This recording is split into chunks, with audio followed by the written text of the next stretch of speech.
இன்னைக்கு இருக்க கிளைமேட்டுக்கு ஒரு பஜ்ஜி சாப்பிட்டா சா வேற ஆ, நான் வெயில் இன்னைக்கு நல்லா சுகர் தூக்கல ஒரு ஜூஸை போடுவான் அத மாதிரி இருக்கும் என்னன்னே தெரியல.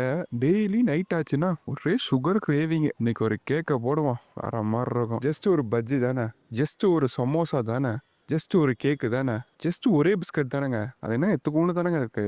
ஜஸ்ட் ஒன்று தானே. எங்க டயட்டே இங்கே தாங்க மிஸ் ஆகுது. வீக்லி ஒரு ஐட்டம்னா ப்ராப்ளம் இல்லைங்க.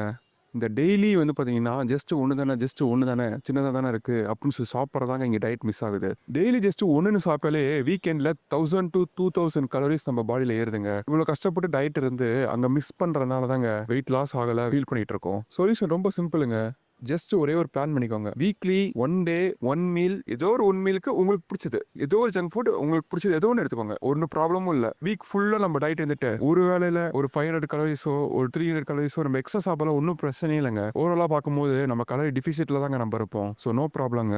வீக் ஃபுல்லாக கன்சிஸ்டன்சியாக இருங்க. ஏதோ ஒரு நாள் ஒரு சின்ன போர்ஷன் மட்டும், ரொம்ப அதிகமாக எடுக்க வேணாம், ஒரு சின்ன போர்ஷன் மட்டும் ஜங்க்ஸ் எடுத்துக்கோங்க. Stay consistency.